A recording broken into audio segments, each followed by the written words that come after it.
All right, you heard the rest. Now it's time for the best. Somebody lame. All right, I did it for y'all. That's the lamest sound I've ever heard. And the person said, like, I'm dressed like I came from, like, I wanted a defensive lineman for the Bears.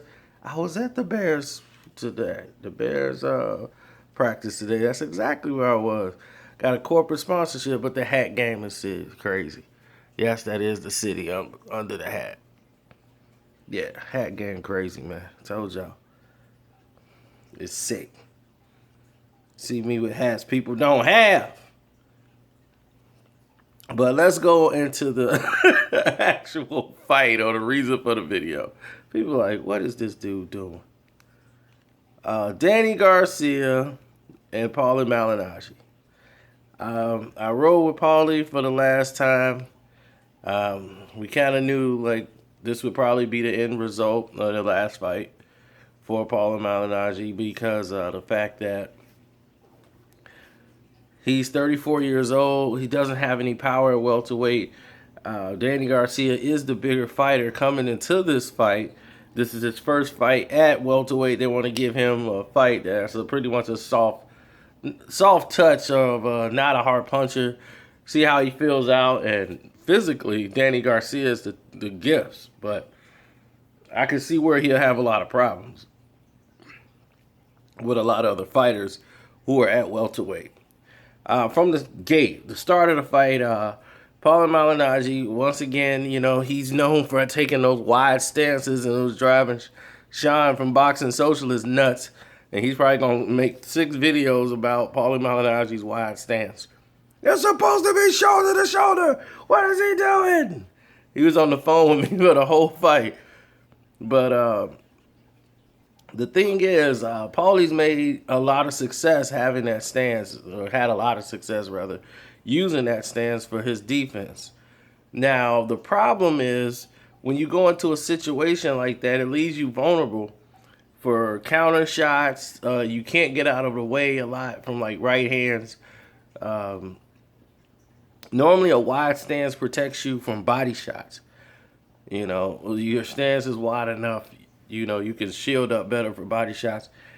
But you can't get away from a fighter going side by side. It's very hard. You end up tripping over the opponent's foot, your own foot, and it's clumsy.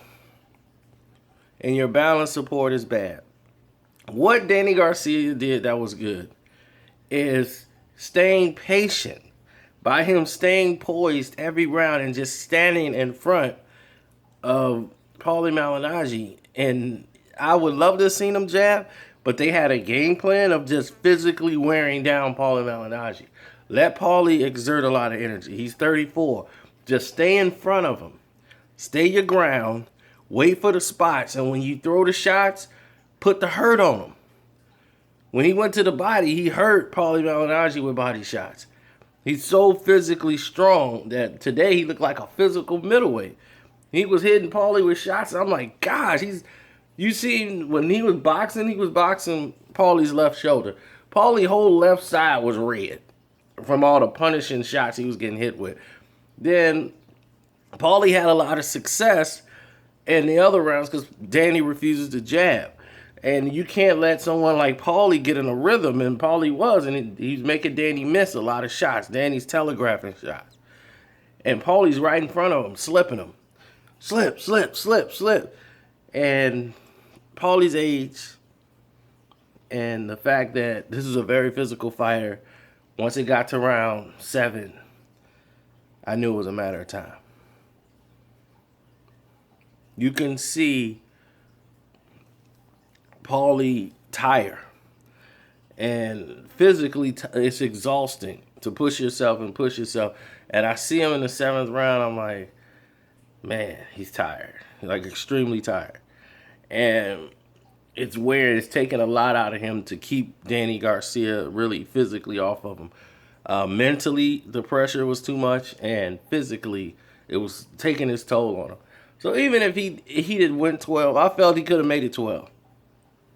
Even being tired, he could have made it 12. But it's just too much, man. It's physically, like a weight on his shoulder mentally. How do you keep this bull off of him? Even Danny didn't even land anything in that stanza. That's the thing, that he wasn't landing no big shots. He was just throwing them. And Paulie slipping them, and then the ref just jumps in. I don't like Arthur McCartney, whatever. He's a New York mob ref. I don't like him at all. Whatever the mob tell him to do, he's going to do. Never liked that ref. Once I saw him ref in the fight, he always find a way to make himself the story of the fight. Can't stand him. He's worse than Smolder. But I'm out. Y'all have a good night. I'm going to go check out a movie or something.